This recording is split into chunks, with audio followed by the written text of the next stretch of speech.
What's up, guys? It's the Bluebloods, and we are back. We have the national championship preview. It's finally here. We get to talk about the game of the year, Alabama, Ohio State, the 11th, 7 p.m. on ESPN down in Miami. And man, we are so excited for this game. We are going to break up matchups to watch, positional battles. We're going to give y'all a full position by position breakdown. And of course, we're giving y'all our final predictions for the 2021 National Championship. We have a loaded show today. It's going to be one you do not want to miss. So make sure to tune in. But let's kick it off.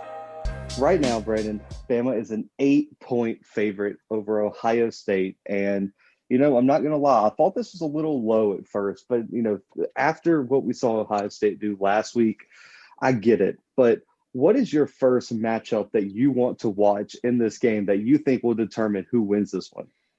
So obviously, well, not obviously. What I'm looking at most in this game, I feel like there's a whole lot. Like, there's a lot you can choose from here. You said, obviously, we're going to let y'all guess. I'm just going to be as vague as possible.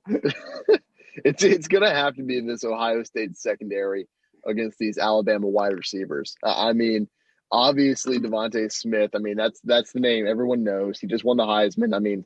Last night for us, 2 nights ago, if you're listening to this episode, just won the Heisman Trophy. It wasn't as big of a blowout as I thought it might have been, by the way. That's a whole somehow Trevor Lawrence snatched second place. He won the fan vote, so that's really all that matters. So the people had their say, but no, I honestly think that these Bama receivers versus this Ohio State secondary has to be the main matchup to watch, and because it's not only Devontae Smith, like I was saying, it's also maybe going to be Jalen Waddle, which is going to be terrifying. That has got to be the scariest thing in the world for these Ohio State cornerbacks, safeties, whoever has to match up against Jalen Waddle. Good luck. I know he's coming off of injury, but man, this guy.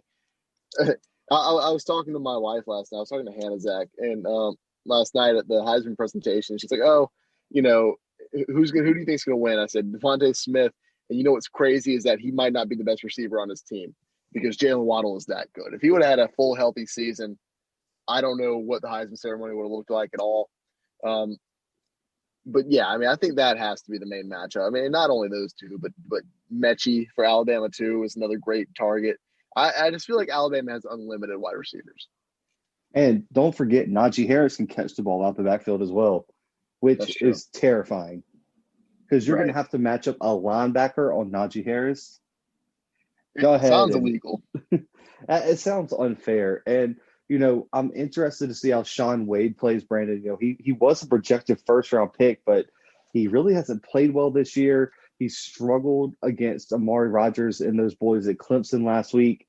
And it's like, where do we saw this with LSU last year, Brandon. Clemson could not hide their one weakness in the secondary, which last year I believe it was Deion Kendrick was the guy who was always seemed to be on the wrong person. If Ohio State has a DB they're not confident in, just bench them because you cannot hide them. You put them on Waddle, you put them on Mechie, you put them on Najee. You even put them on Forrestall, the tight end, or Billingsley, the tight end, and they're still getting roasted, Brandon. So it just offers a horrible matchup situation because you can't hide. Like if you face like in Auburn, like you could just put him on the wide receiver Bo Nix won't look to when he's under pressure and rolls out to the left for some reason.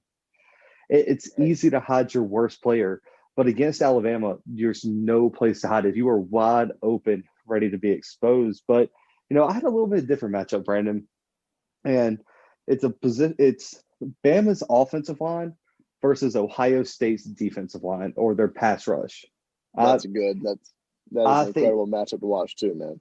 I think this matchup, man, is going to almost solely determine the game, Brandon. I know that sounds crazy because you could pick any matchup and talk about, but if you had to pick one positional unit, one sole point outside of Justin Fields, Brandon, you have to look at this interior of the defensive line for Ohio State. It caused problems for Clemson. It caused problems for Indiana at times. It caused problems for Northwestern. Zach Harrison, Haskell Garrett, Jonathan Cooper, Tommy Taga, all those guys are elite defensive linemen. The two middle guys, Haskell and Tommy, are monsters.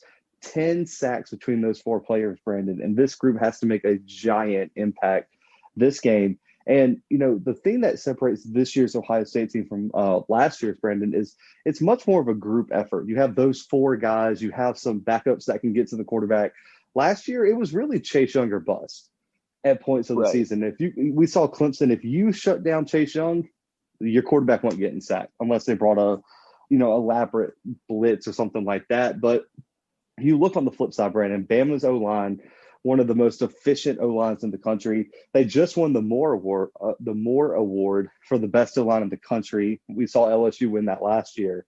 But you got Emil Ekor, Alex Leatherwood, Dante Brown, Evan Neal. They've been almost flawless all year, Brandon. But this is why I picked this matchup.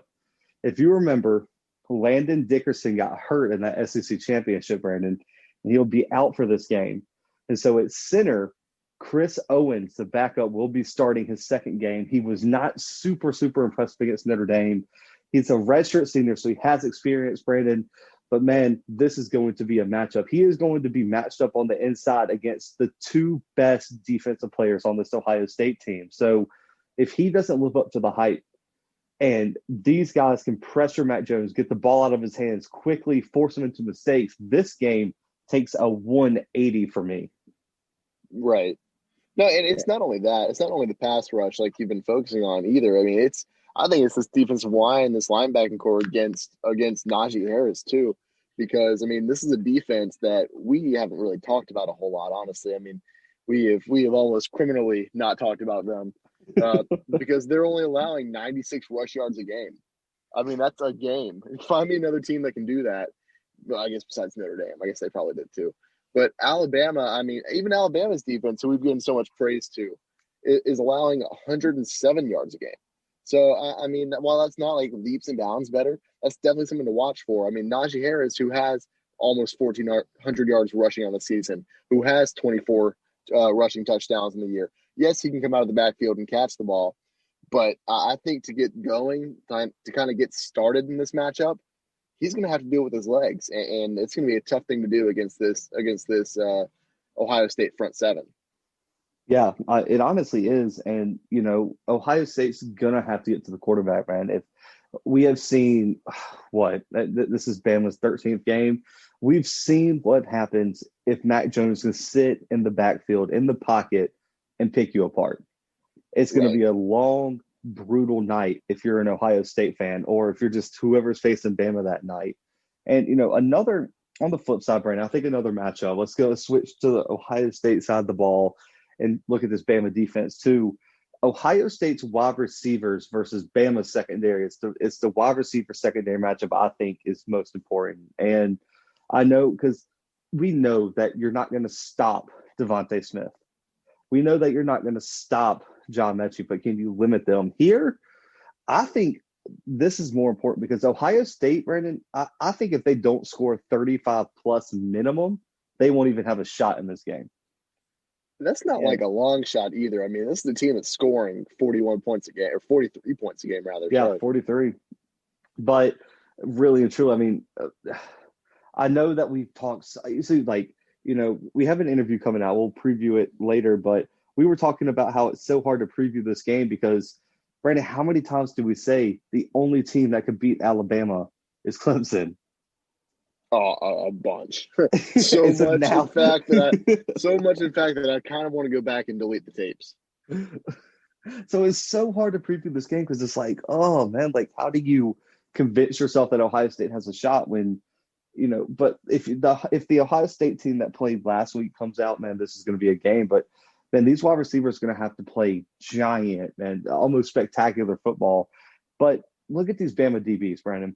Patrick Surtain only allowing 42% completion percentage against him and 9 pass breakups this year. Malachi Moore, 3 INTs, 8 pass breakups. Josh Jobe allowing under 50% completion percentage and has 8 pass breakups of his own. It's almost like your wide receivers are going to have to play perfectly because these DBs are some of the best in the country. I mean, Patrick Surtain, Brandon, in my opinion, is the best defensive back coming out this year of college football. Oh, yeah. Right. He's that good. He has an NFL bloodline. I mean, this kid is balling. Brandon, I've already talked on the podcast. I think Malachi Moore, arguably down the line, he's a true freshman right now, could be the best DB that's come through Bama.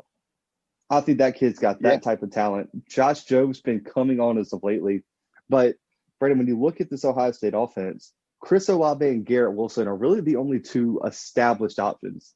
They both got over 650 yards receiving, 7 and 5 touchdowns, respectively. But you're going to have a third, fourth option appear. Julian Fleming, Jackson Smith, what I don't even know how to say his last name. We'll just say Jackson Smith. These two guys are true freshmen, Brandon, 5 stars that are going to have to show up because if you just have Olave and Garrett Wilson, Bama's going to double them, and you are going to be out of luck there. Yeah, I mean, you're absolutely right. And Garrett Wilson's been pulling so much of the load for this Ohio State team this year.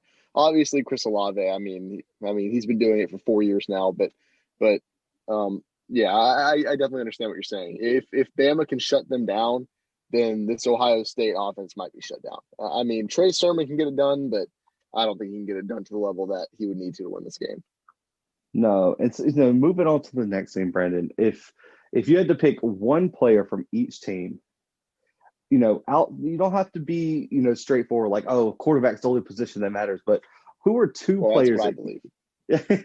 who are two players who's a player from Ohio State, player from Bama that you are going to have your eye on Monday night, and that when we do this recap, you're going to be like, man, look, I told you these two guys, whoever played better than if these guys didn't show up, their team was going to lose. If they showed up, their team was going to win. Who do you think are the most important players on each team?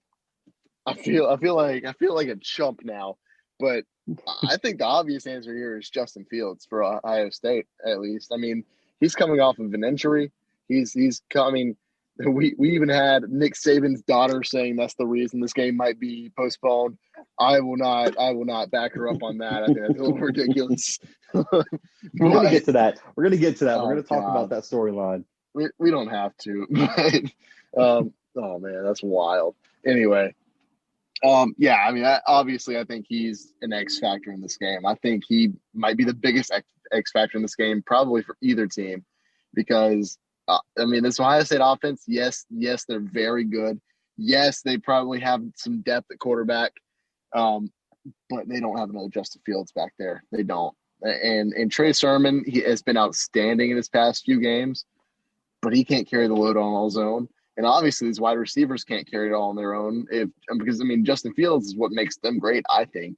I mean, Chris Olave, props, major props. Like I said, been a great player for 4 years. He'll be at the Senior Bowl this year, as will I.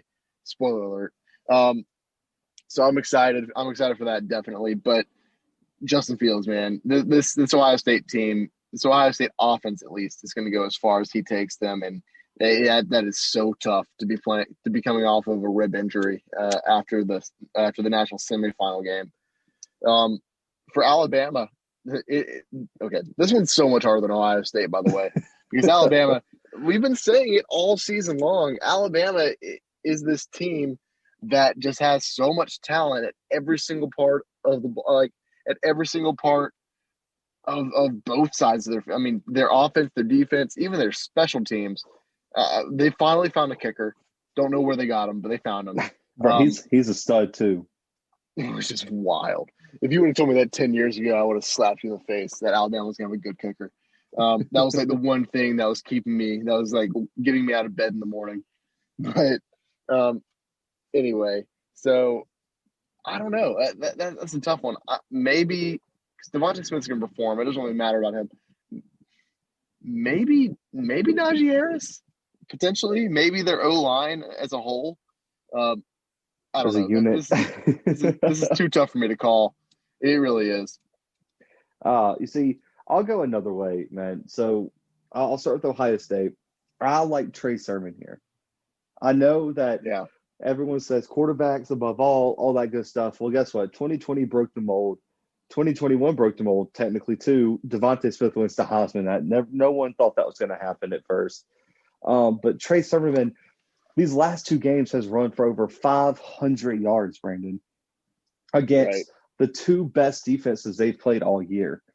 And you look at the games that Bama I got a small test in, and it was really just Ole Miss. And what did they do, Brandon? They ran the ball, and it opened up pass lanes for that offense, and then they could throw late, and they kept scoring with Alabama there. Trey Sermon's going to have to be a 100-yard rusher Monday night if Right. Ohio State even wants a small shot. And if he runs for 200 again, God forbid this game might swing Ohio State's way. Right. And Right. so I'm looking for Trey Sermon to have a big night. On Alabama's side, I get it. Devontae Smith, Mac Jones, Najee Harris, Malachi Moore, Patrick Surtain, the offensive line. I'm going with John Mechie. And let me explain. The reason I'm going with John Mechie is the same reason I picked Ohio State's wide receivers as a matchup to watch. He is going to have to be spectacular because I think that those DBs are going to be doubling, tripling Devontae Smith during this game. And really and truly, I think Ohio State is going to test Jalen Waddle if he plays early to see if he's a decoy or not. Are you 100%, or can we just leave you in single coverage? Right. That's a huge, huge question mark with this Alabama team. So I'm going with Mechie just because I think, just like Ohio State, they need another option, Brandon. They need to take some of the pressure off of Devontae Smith, off of Najee Harris, off of Mac Jones, off that offensive line. He's going to have to play kind of like he did against A&M, where he had 2 touchdowns. He was taking he was in that because he's going to be on one-on-one coverage all night long, Brandon. And so Right. if he has a big night, Alabama runs away with this one easily. And I think with Steve Sarkisian and what this offense has been doing, I think we could see a big game from John Mechie this weekend. No, I can definitely see it. I think that I think that Bama is definitely going to be that second target just because this Ohio State defense is going to be targeting Devontae Smith all night long. So yeah, I mean, I can definitely see where you're coming from there. Yeah, I agree, man. So we're going to move into some storylines here, man. There are so many storylines that go along with this game, Brandon. We're going to start with the first. Steve Sarkisian accepted the head coaching job for Texas, man. We had the Heisman ceremony last night with Devontae Smith. Brandon, do you think this offers any distractions? I mean, Saban, he's used to assistants leaving, all this stuff, but he hates distractions.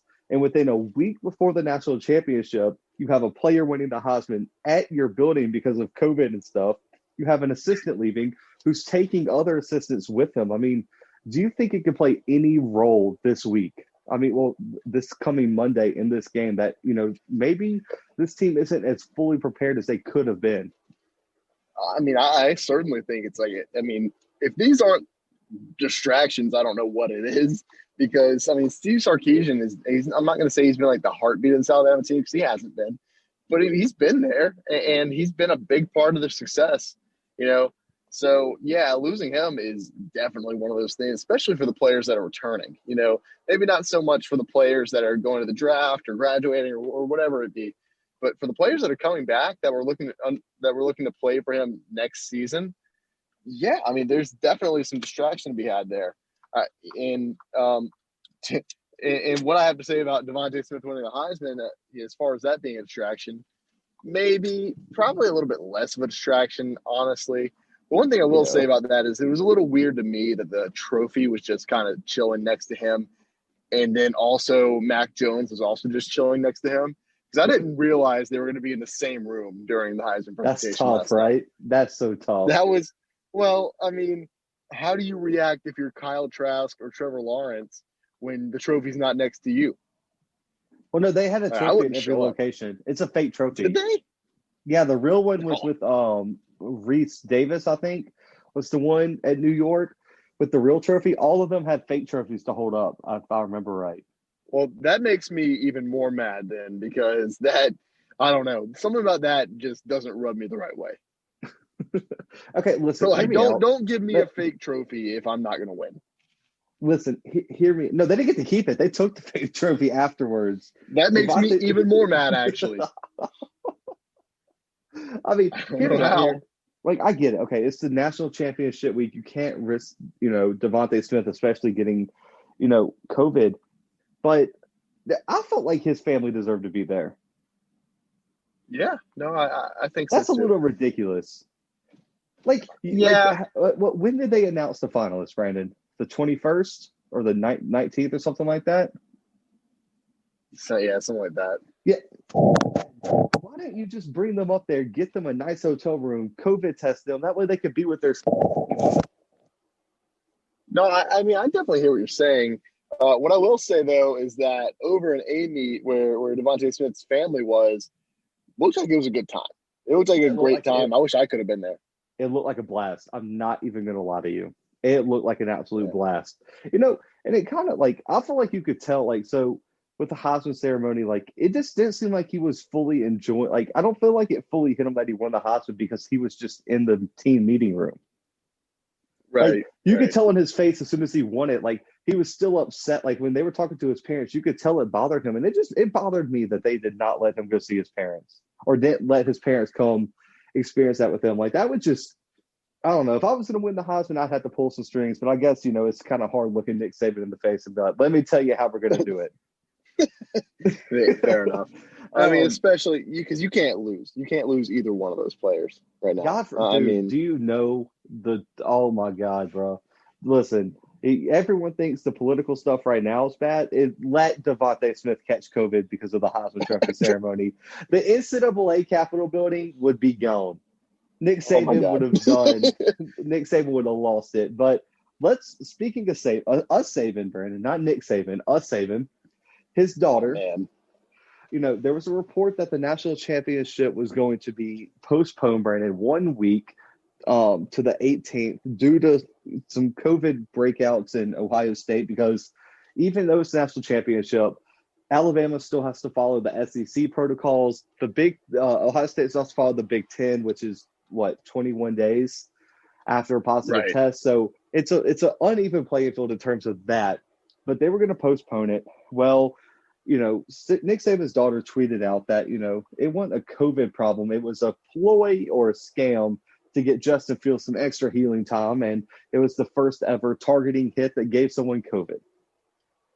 Um, well, Brandon, do you think? Okay, let's break this down to like three parts. One, was she out of line? Two, do you kind of secretly agree with her? And three, do you think it's fair to postpone the game? One, yes, out of line, 1,000,000%. Maybe just don't tweet anything if you're Nick Saban's daughter in this I scenario. I should don't know. I I could have mean, just added this to like the distraction list for Saban because now he has to go ground oh his my daughter. God. His 30-year-old daughter. Um, t- Two, do I secretly agree with her?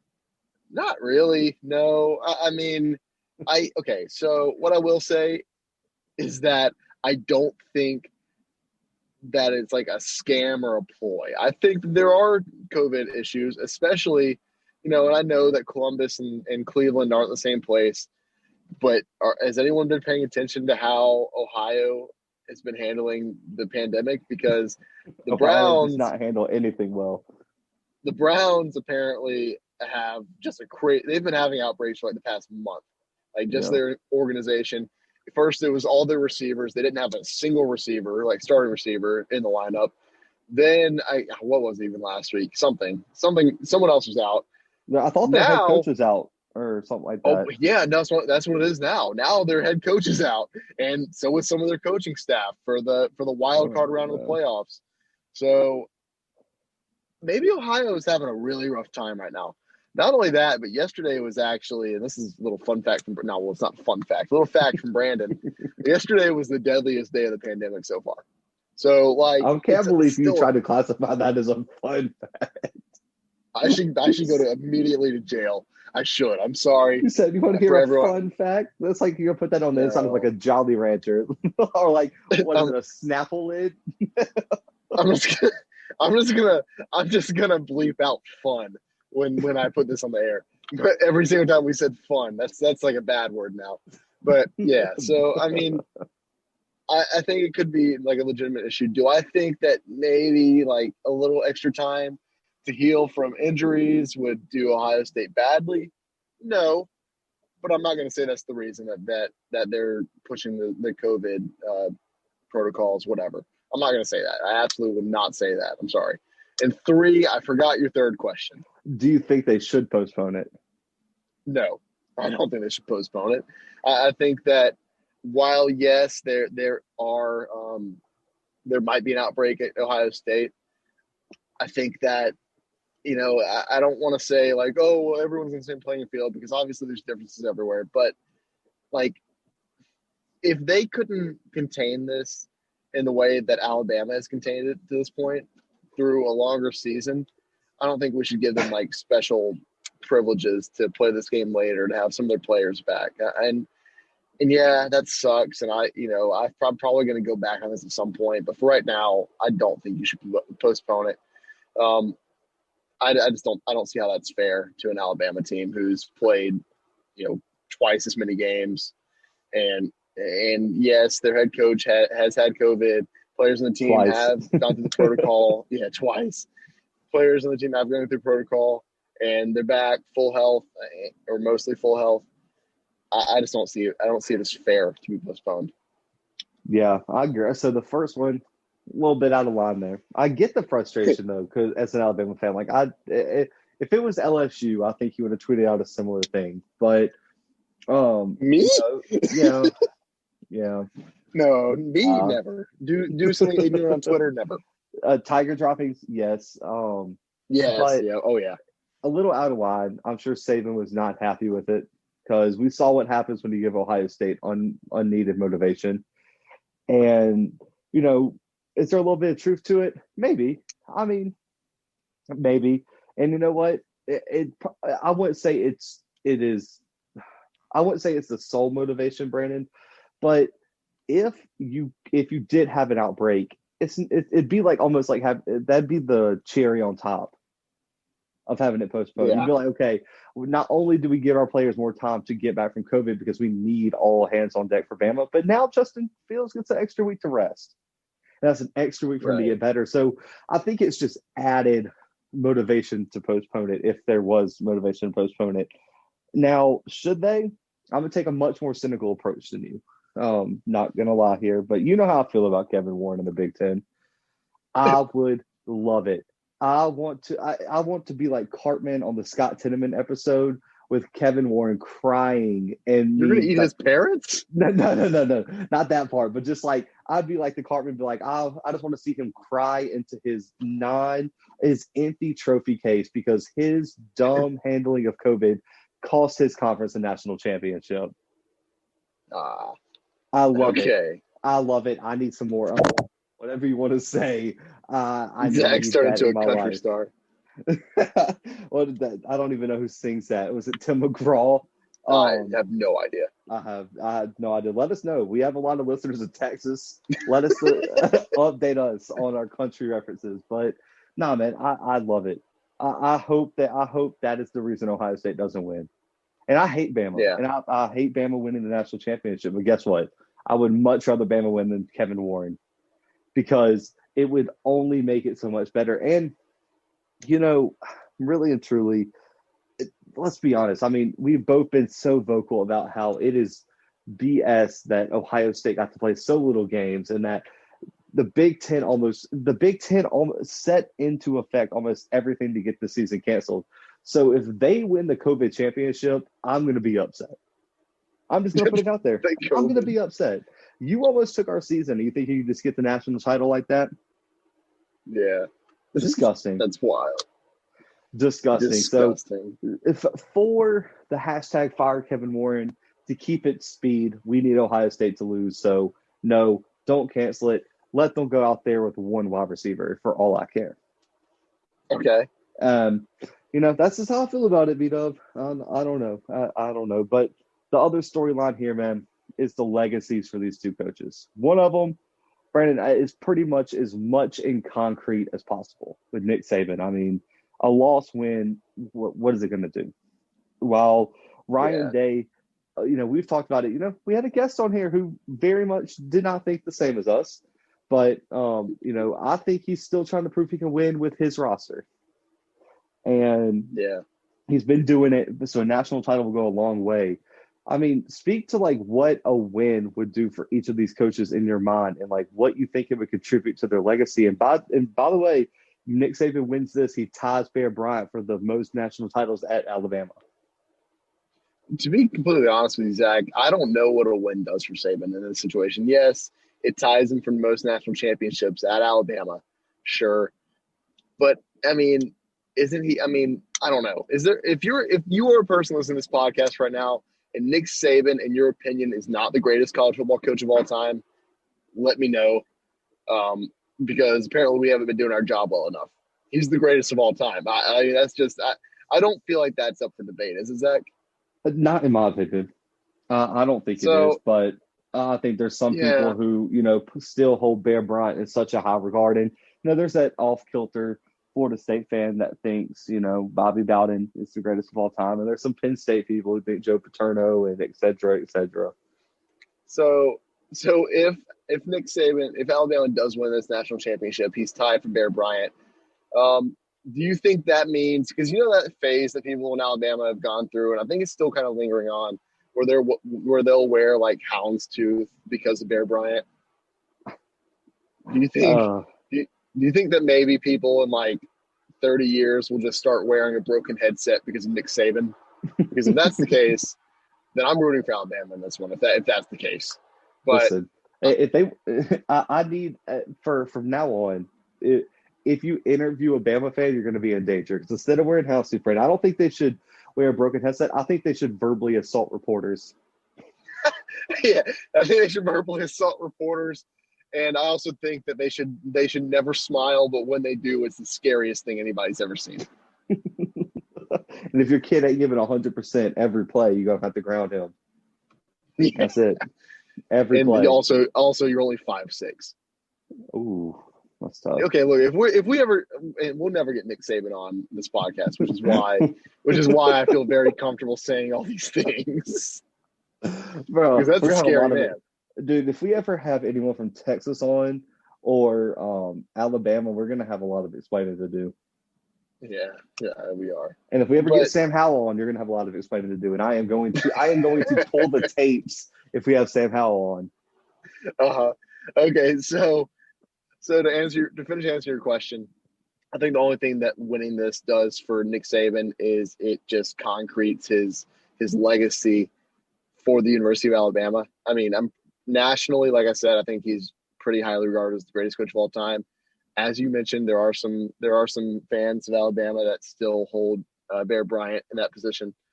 But I think that a win here kind of concretes that. I think it cements Yeah. it. A loss doesn't hurt him, honestly. I don't think a loss hurts him here. I mean, all I think it does is that we start joking about how Alabama can never beat Ohio State because this would be the Second. this would be the second time in the past 5 years 6 years that Alabama's lost to Ohio State in the national championship. It's kind of like that old thing where they couldn't win in the Superdome. Now they just can't win against Ohio State.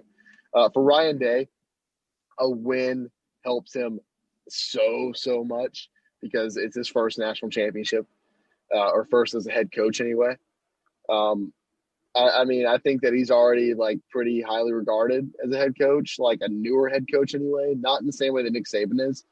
Yeah. So obviously a win helps him so much more. And he's put on this pedestal. He's put on this national stage of just these incredible head coaches in NCAA football. A loss, it hurts him, but it doesn't hurt him entirely too bad. He was on that Ohio State staff that won their last national championship. Obviously, this is his first time, and this is the season that no one thought Ohio State was going to play even in September. So, Right. a loss, I think that gets chalked up to a shortened COVID riddled season where Kevin Warren couldn't handle the situation right. So I don't think a loss hurts either one of these coaches entirely too much. It certainly hurts Ryan Day more though. Yeah, I would agree. And I mean, you look at Nick Saban, man, and he's been to the national title more times than not as the head coach of Alabama. Right. Like 58% of his years has been the Natty, which is, I mean, come on, bro. For I hate real, that. that's really ridiculous. Do. And, I just don't think he can do anything more. Like you said, me and you are on that boat. We educate all our listeners out there. Nick Saban is the GOAT right now. But, you look at this win, man, and it's almost like it's I don't know how to put that. I don't know what even to compare it to, but you look at his resume and then you start wondering, can anyone ever touch this? Yeah. It's getting so like right now it's like okay, if a coach gets real hot and Dabo's in that boat where Dabo's on his heels and he's building something really nice, but if Saban wins it this year or then wins another, it's like is anyone ever even going to come close? It's kind of like Don Shula's win record in the NFL. It's like is anyone ever going to hit that? Right. Or if you want to go NASCAR, like I mean Richard Petty's 200 wins. It's like no one's ever going to touch that. Yeah. And That's what you're saying. And so I think that is kind of where we're at with Nick Saban. But with Ryan Day, man, I think a win, like you said, it puts him on that Urban Meyer track, I think. And I know that's Yeah. cheesy coming from that he replaced Urban Meyer, but when Urban Meyer got to Florida, his first big head coaching job, he won it in his second year. And that's what we're looking at right now. But also he could be on that Dabo Swinney thing if he loses, man, because you got to remember Dabo Swinney lost to Saban early too. And he's kind of, and I think he'll be chalked up to like, man, you ran into that Alabama team. The Alabama team had a Heisman wide receiver, Mac Jones, Najee Harris, Jalen Waddle. That defense, you're went up against Nick Saban. I mean, and then like you said, he can be written off to a COVID season. So I don't think a loss really hurts it much at all. If he loses again, he could be on the Kirby Smart / Mark Richt thing where he can't win a big game. But right now, I think his resume is pretty fresh. Like if we're comparing it to concrete like Saban, which is dried up, it's a whole monument at this point. I feel like they just laid the concrete for Day, and there's a long way till it dries. And so I don't think Ohio State fans should be putting any pressure on him to win. Right. No, I get what you're saying. That's just kind of how I feel about that. But we have one last segment here, man. We got the positional breakdown, so we're going to go position by position here, Brandon. We're going to tell our listeners who we think has the advantage in that position and why. And I feel like we'll start by maybe not least important, but we'll start unconventionally with special teams. Honestly, this one's tough. I'm not a big special teams guy. I played special teams. Coming from the linebacker. I don't sit here in the long snapper, son. But I really don't. I mean, what do you want me to do? I think Alabama probably has a better kicker if that's what you're asking. Yeah, I do too. I mean, this kid, I don't think he's missed a field goal this year, man. Yeah, I mean that's unheard of. That's stout. That's stout. Yeah. Let's go DBs here, Brandon. So cornerback, safeties. Who has the better secondary in this game? In my opinion, I think Alabama does. I really do. I mean, I think that's kind of just the Patrick Surtain show. To be totally honest with you. Disrespect to Malachi Moore and Jordan Battle and I mean Josh Jobe. I mean, dude, the list goes on and on. I mean, this Alabama is right on the heels of Ohio State and LSU for DBU at this point. No, I mean I agree. I mean I see what you're saying there. It's just it's. I mean, you went on like a 5-minute rant earlier about Patrick Surtain. So yeah, he's a monster. He should be a top 10 pick. Yeah. In my opinion. And really and truly, Brandon, outside of Sean Wade, who do you trust on Ohio State secondary to make a big impact? I mean, I really can't think of anyone. Yeah, exactly. It's like, oh, man, that's tough. But let's go to linebackers here, Brandon. Who's got the advantage at the second level of the defense with the linebackers? I feel like I'm repeating myself a lot here. I think Alabama does. I really and truly do. Ooh, I do too, man. I mean, Jordan Battle kind of plays that between. And then is there a better linebacker in this game than Dylan Moses? No, there's not. And I read this the other day. I'm sure everyone else who's listening to this did, if you follow college football. That injury almost just put him out forever, which that would have been a travesty. Yeah, that would have been tough to that would have just been tough to read, man. It's great that he got back. And then let's not forget the Christian Harris and the boys that played last year while he was hurt are still there. I mean, this Bama team's got some depth at the second level, man. And Sean Lee is back there. I mean, this team is stacked at the linebacker position. But, I think Bama right now has the 3-0 advantage on Ohio State right now. But we got one more defensive position group, D-line, Brandon. Who has the advantage in the trenches on the defensive side of the ball? I think Ohio State has this one. I think this is the one position battle on defense that Ohio State actually can win. Yeah, I thought we might switch up a little bit, but I think we kind of see in this game similarly here. Ohio State's got the defensive lineman. We talked about it earlier, man. I mean, Zach Harrison, Haskell Garrett, Jonathan Cooper, Tommy Taga, all those guys make big impacts. Bama's got some pass rushers. Listen, Will Anderson and them boys are no joke. They'll make plays, but I think Ohio State's more experienced on the defensive line, and right now they're more consistent on the defensive line in terms of the running game and pass rush. So I'm giving it to Ohio State there. This one I feel like it's a pretty easy one, Brandon. Let's go to the offensive side of the ball here. Offensive line. It's the Moore Award winner, dude. It has to be Alabama. Listen, there is probably 4 first-round picks on that offensive line, to be completely honest with you. Right. I mean, we talked about it earlier. Emil Ecor, monster. Alex Leatherwood might be a top 10 pick. Yeah. And Deontay Brown should be a first-round pick. Evan Neal will be drafted. Chris Owens might be drafted, even as a backup who got limited playing time. He could be a late-round pick. If I'm an NFL GM, man, if you play for Alabama, I'm giving you a look in the late rounds because I know what you are. And, that gives Alabama the advantage here. But we're gonna group these together. Wide receiver / tight end advantage, Brandon. Who do you have here? I feel like this is going off the rails right now because I just keep picking Alabama. And I hate for this to be so much of a landslide right now, but Alabama receivers, man, they have the Heisman Trophy winning wide receiver in Devontae Smith. They have Jalen Waddle, who's likely to return for this game, and not only that, they have John Mechie, who stepped up big in this place while he was out, and they'll all 3 be playing this upcoming Monday. So, in my opinion, man, I know, I hear everybody, I hear what you're saying. Ohio State isn't that bad. They're not. They have some really great receivers, but Alabama wins this one in a landslide. Yeah, I agree. I mean, how do you not go with the Heisman Trophy winner? I mean, it's right. It's that simple. You got Devontae Smith, Mechie, them. And let's not forget, Brandon, tight end, Billingsley, who's the next Kyle Pitts. He's a wide receiver that's just way too damn big and that can play tight end. I mean, and he's become such a staple of that offense recently due to some injuries. Billingsley is an X factor to watch, guys. Billingsley can do it all on that offense, and I think he's an underrated piece that no one pays attention to. So I'm giving it to Alabama. I agree. This is going to be tough. But we have a position here that could go either way for you, Brandon. We have running back in this game. So who are you giving it to? Bama, Ohio State running back.